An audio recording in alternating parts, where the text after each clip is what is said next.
Selamat siang siswa sekalian.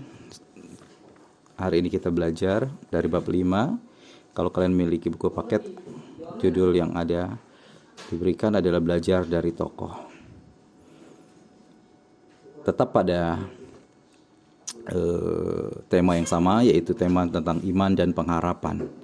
Nah, di sini dalam bagian A ada contoh yang diberikan oleh Alkitab di dalam Perjanjian Lama mengenai seorang wanita yang bernama Hana di dalam kitab 1 Samuel 1 ayat 3. Hana adalah istri dari Elkana. Elkana suaminya, dan Hana adalah istri daripada Elkana yang tidak memiliki anak dikarenakan Hana mandul.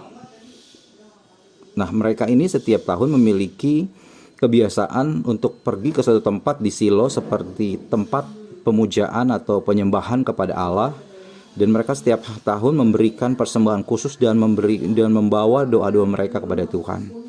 Tetapi seberapa panjang waktu, Hana juga pun tidak memiliki seorang anak pun, sehingga dia disebutkan wanita mandul. Lalu kemudian dari cerita ini, Elkana menikahi kembali seorang wanita yang bernama Penina. Penina adalah madu daripada Hana itu sendiri. Lewat Penina, Elkana memiliki banyak anak. Namun sementara Hana tetap tidak memiliki anak ataupun mandul. Suatu ketika Hana dan Elkana setiap tahun pergi ke Silo dengan hati yang sedih, dengan hati yang penuh rasa sakit hati, Hana mencurahkan isi hatinya kepada Tuhan karena Hana seringkali dicaci, dimaki, ataupun sering sekali diejek oleh Penina madunya itu. Suatu ketika ia berdoa, ketika di Silo dia berdoa, "Tuhan Allah, jika Engkau menjawab doaku dan biarkan aku melahirkan anak, aku berjanji untuk menyerahkannya kembali kepadamu untuk melayani Engkau sepanjang hidupnya. Tolong dengarkan dan bantu aku." Dan ketika dia berkomat kamit sedang berdoa, seorang imam yang ada di Silo saat itu yang bernama Imam Eli melihat Hana komat kamit mulutnya, dan dia mengira Hana sedang mabuk. Namun setelah Hana menceritakan apa yang ada yang menimpanya, Imam Eli justru bersikap baik terhadap Hana. Lalu kemudian yang terjadi sesuai dengan cerita ini, tidak lama kemudian Hana pun pulang ke kampung halamannya bersama suaminya, dan tidak lama kemudian Hana mengandung.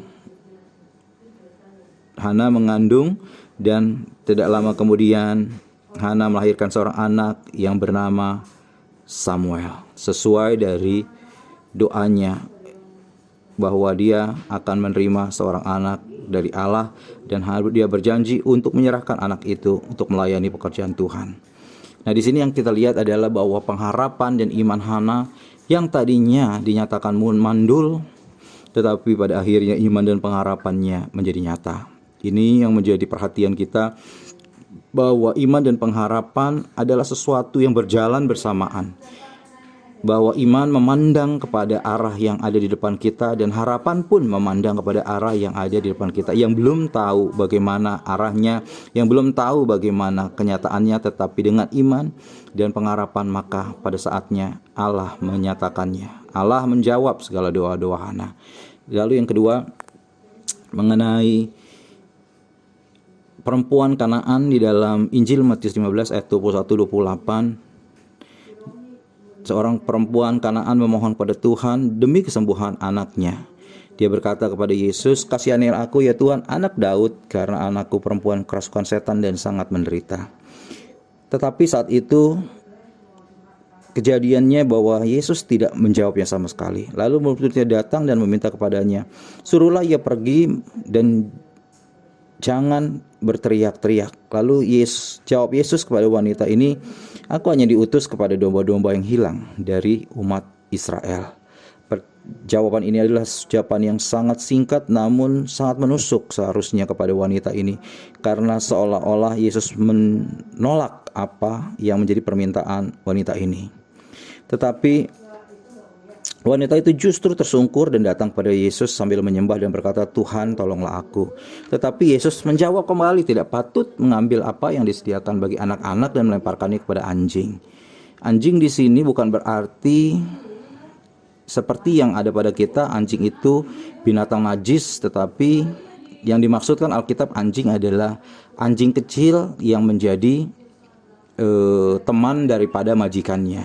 Jadi anjing di sini bukan dikatakan secara arti dalam kamus, apalagi dalam kamus bahasa Indonesia seolah-olah anjing itu haram, tetapi anjing adalah sebagai teman baik daripada tuannya. Lalu kata perempuan itu, benar Tuhan, namun anjing itu makan remah-remah yang jatuh dari tuannya. Ini yang disampaikan wanita ini, bahwa walaupun anjing itu menjadi sahabat manusia, tetapi dia juga makan dari sesuatu yang datang daripada tuannya itu. Maka Yesus heran dan Yesus sungguh-sungguh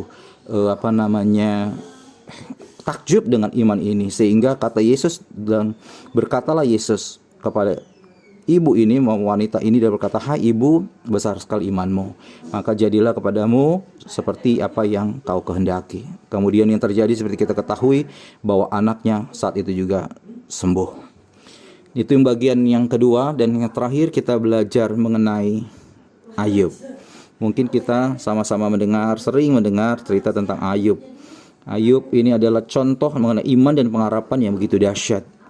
Kalian mungkin sering mendengar bahwa Ayub adalah orang saleh yang ada di daerah timur, yang paling kaya di daerah timur. Dia memiliki ribuan domba, memiliki ribuan ternak, memiliki ratusan karyawan yang kerja padanya, memiliki 10 anak. Tetapi ketika iblis datang kepada Tuhan, Tuhan meninggikan Ayub di tengah iblis, sehingga Allah berkata kepada iblis, "Lihatlah Ayub, hambaku yang setia." Lalu iblis tidak sampai di situ, tetapi iblis justru menyerang Ayub dengan perkataan, "Bukankah engkau yang memagari dia?" Dan saat itu juga Allah memberikan izin kepada iblis untuk boleh mencobai Ayub. Apa yang terjadi kemudian seperti kita ketahui, bahwa seluruh hartanya, anaknya pun mati saat itu juga. Bahkan kambing domba yang ternaknya habis saat itu juga dijarah. Dan kita melihat bahwa Ayub sampai terkena penyakit kusta dan sampai dituduh oleh istrinya untuk mengatakan bahwa mengutuki Allahnya sendiri. Dan ini yang menjadi pelajaran bagi kita. Terkadang kita ketika kita dalam kondisi yang nyaman, dalam kondisi yang semua serba ada, kita gampang sekali meninggikan Tuhan. Tetapi ketika ada persoalan, kita justru meninggalkan Tuhan. Nah, hari ini kita belajar mengenai Ayub, bahwa walaupun dalam kondisi yang demikian, ia tetap berpengharapan dengan Tuhan. Kemudian seperti kita ketahui bahwa Ayub mendapatkan seluruh kekayaannya berlipat-lipat kali ganda. Dia dipulihkan, dia diberkati oleh Allah, dan anaknya pun diberkati dengan anak-anak yang lebih hebat daripada anaknya yang dahulu ada padanya. Nah, ini yang bisa kita pelajari hari ini tentang tokoh-tokoh Alkitab mengenai iman dan pengharapan. Selebihnya kalian bisa membacanya di buku paket kalian, dan tugas akan ada di Google Classroom. Itu saja dari saya hari ini. Tuhan Yesus memberkati. Shalom.